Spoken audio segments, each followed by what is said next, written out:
Assalamualaikum warahmatullahi wabarakatuh. Sahabat Nasi Tim yang dimuliakan oleh Allah, pada kesempatan kali ini saya akan menyampaikan tentang materi tentang bersabar.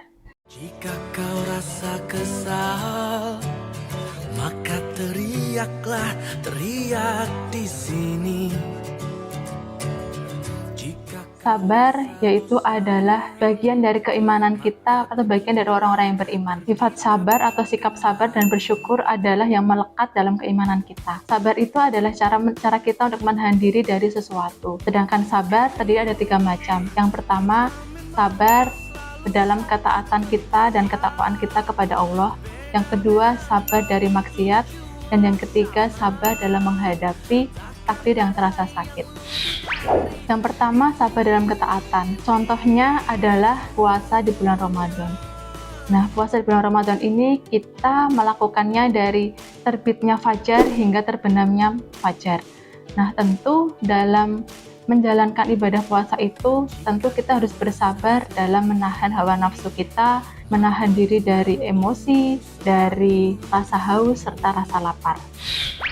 Dan yang kedua adalah sabar dari maksiat. Bentuk sabar dalam maksiat ini tentu adalah mencegah atau membentengi diri dari perbuatan-perbuatan yang dilarang oleh Allah. Yakni adalah berdusta atau menipu dalam muamalah, makan harta dengan cara yang batil, riba, dan semacamnya. Dan yang ketiga adalah sabar dalam menghadapi takdir yang terasa sangat pahit. Ingatlah bahwa takdir Allah itu ada 2 macam, yaitu menyenangkan dan menyedihkan. Untuk takdir yang menyenangkan, tentu kita harus sebagai orang yang beriman, tentu kita harus bersyukur. Dan yang kedua, untuk takdir yang terasa pahit, sesuai dengan tema kita selalu bersabar dan berintrospeksi diri kepada Allah. Nah, apa saja sih balasan untuk orang yang sabar? Tentu balasan orang yang sabar adalah surga. Allah berfirman pada Quran Surat Az-Zumar ayat 10 dengan terjemahan, sesungguhnya hanya orang-orang yang bersabarlah yang dicukupkan pahala mereka tanpa batas. Kemudian tentu selama kita bersabar ini banyak proses atau banyak kiat yang harus kita lakukan, karena hanya bersabar dan bersyukur itu adalah ciri-ciri orang yang beriman. Nah, di sini saya akan menyampaikan juga 5 kiat kita untuk bersabar. Yang pertama, melihat kepada pilihan Allah, pasti Allah memilih yang terbaik untuk hambanya. Nah, selama ini sebaiknya selalu kita berdoa bahwa kita meminta apa yang terbaik menurut Allah untuk kita, karena yang terbaik menurut kita belum tentu terbaik menurut Allah. Seperti yang sudah disampaikan oleh Suhaib, dia berkata bahwa Rasulullah Shallallahu Alaihi Wasallam bersabda, sungguh menakjubkan keadaan seorang mukmin, seluruhnya urusannya itu baik. Ini tidaklah didapati kecuali pada seorang mukmin. Jika mendapatkan kesenangan, maka ia bersyukur, itu baik baginya. Jika mendapatkan kesusahan, maka ia bersabar, itu pun baik baginya. Ini diriwayatkan pada hadis riwayat Muslim nomor 2999.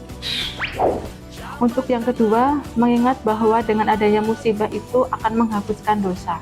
Dari Abu Hurairah radhiyallahu anhu meriwayatkan bahwa Rasulullah Shallallahu Alaihi Wasallam bersabda, ujian akan selalu bersama dengan orang yang beriman, baik laki-laki maupun perempuan, baik dalam diri, anak, dan hartanya, sampai dia bertemu dengan Allah dalam keadaan tidak mempunyai satu kesalahan pun. Hadis riwayat Tirmizi. Jadi sepanjang kita hidup di dunia ini, tentu tidak akan lepas dari yang namanya ujian. Ujian dari diri, ujian dari anak, maupun ujian dari harta. Dan yang ketiga, kalau kita memandang musibah yang menimpa kita masih ringan dan Allah masih menyayangi kita, sedangkan musibah yang menimpa lainnya lebih berat, percayalah, setiap musibah atau setiap ujian yang kita dapati saat ini, yang kita jalani saat ini, memang besar terkadang. Tapi ingatlah bahwa ada Allah yang maha besar. Dan yang keempat, hendaklah melihat pada akibat dari musibah, karena musibah tersebut membuat kita rajin berzikir, berdoa, dan semakin dekat dengan Allah. Nah, untuk selalu bersabar, untuk selalu berzikir dan berdoa, jangan sampai ketika kita hanya mendapatkan ujian saja. Baiknya, baik berzikir, berdoa, dan mengingat kepada Allah, itu dalam keadaan senang maupun susah. Dan yang kelima, mengingat pada balasan sabar itu begitu besar. yaitu surga Allah Subhanahu wa Ta'ala. Demikian yang dapat saya sampaikan pada nasitin pada sore hari ini. Semoga kita termasuk golongan orang-orang yang beriman, bersabar, dan beramal soleh. Demikian yang dapat saya sampaikan. Kurang lebihnya saya mohon maaf. Wabillahi taufiq wa hidayah. Wassalamualaikum warahmatullahi wabarakatuh.